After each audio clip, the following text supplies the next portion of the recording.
নমস্কার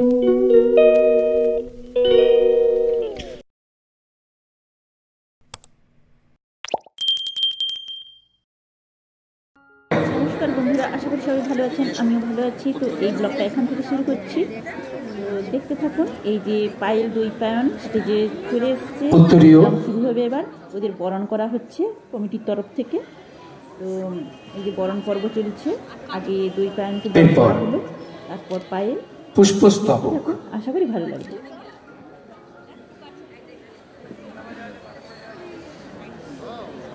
এরপরে আমরা বরণ করে নিচ্ছি পায়েলকে।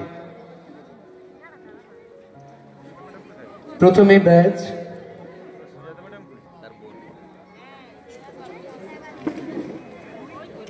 এরপর উত্তরীয়,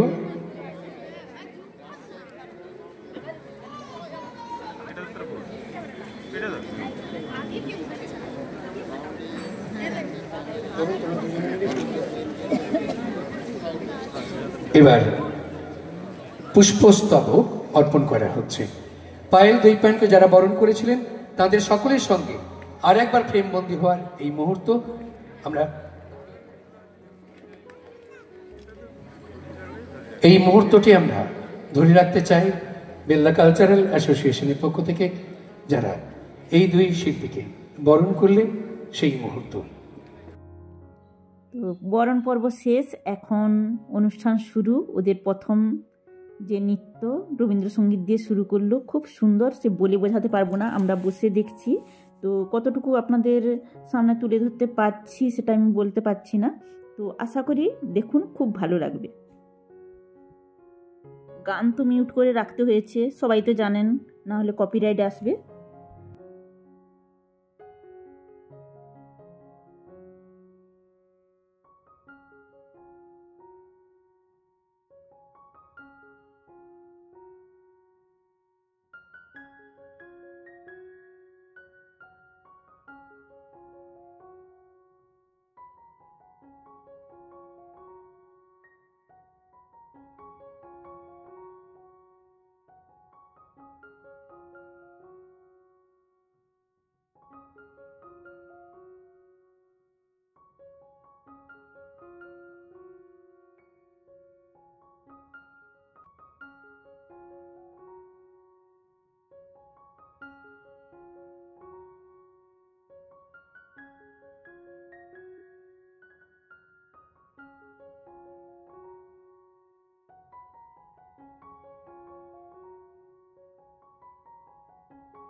যেটা খুব সহজেই মাথায় আসে, যেখানে অনেকগুলো প্রেমের রস রং দেখানো হয়েছে, সেটা হচ্ছে কালিদাসের, মহাকবি কালিদাসের অভিজ্ঞান শকুন্তলা, এবং তার একটি বাংলা রেন্ডেশন, বাংলা শকুন্তলা আমরা যেটা বলি, আমাদের অত্যন্ত কাছের, আমার স্পেশালি পার্সোনালি ভীষণ কাছের একটি সাহিত্যের অংশ, অবনীন্দ্রনাথ ঠাকুরের শকুন্তলা।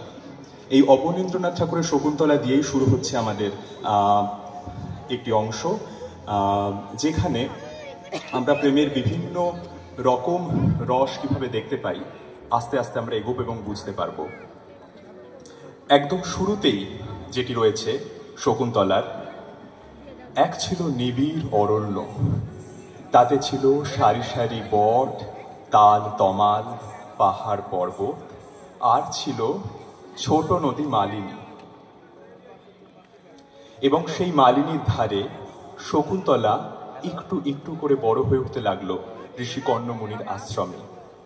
সেই আশ্রমের যে তপবনের পাশে, সেই তপবনে প্রবেশ ঘটল গল্পের নায়কের রাজা দুষ্মন্ত।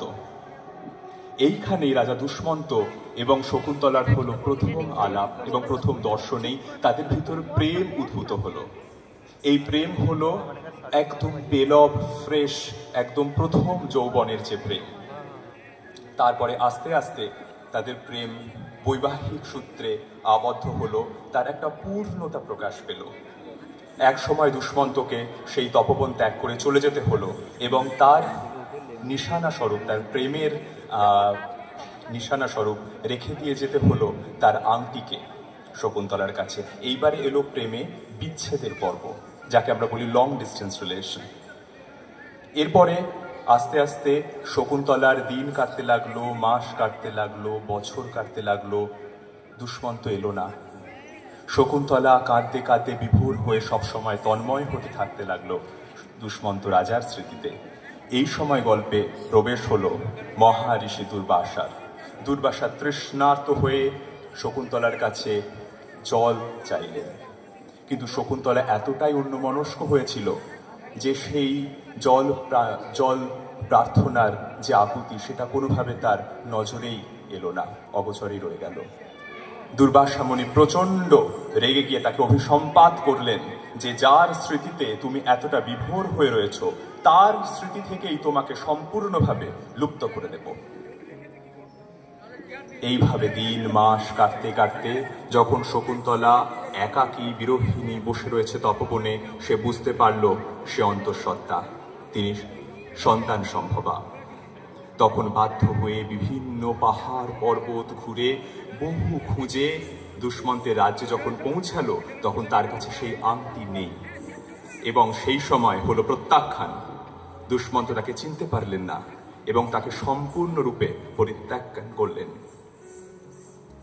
সেই সময় দুঃখে কষ্টে প্রেমের একটি অন্য অংশ শকুন্তলা এক্সপ্লোর করলেন, এবং আস্তে আস্তে তার আরো কিছুদিন পরে তার সন্তান হলো। এবং ততদিনে দুষ্মন্ত তার আংটিটি খুঁজে পেয়েছেন এবং বিরহে কাতর হয়ে উঠেছেন কবে দেখা হবে শকুন্তলার সঙ্গে, এবং তারপরে দেখা হয়, সেইবার হলো পুনর্মিলন। এই সম্পূর্ণ প্রেমের বিভিন্ন অংশ নিয়ে শুরু হচ্ছে আমাদের এখনকার নিবেদন শকুন্তলা।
পায়েল দৈপায়নের নৃত্যানুষ্ঠান শেষ হয়ে গেছে। এখন মুনমুন মুখার্জির কণ্ঠে আমরা আবৃত্তি পরিবেশন শুনছি। খুবই ভালো লাগছে, দারুণ, মানে কণ্ঠস্বর সে বলে বোঝানো যাবে না, তো ভয়েস তো দেওয়া যাবে না, বুঝতেই পারছেন ব্যাপারটা। তো একটু দেখিয়ে দিলাম, শেয়ার করলাম। তো এই ব্লগটা এখানেই শেষ করে দিচ্ছি। সবাই সুস্থ থাকুন, ভালো থাকুন।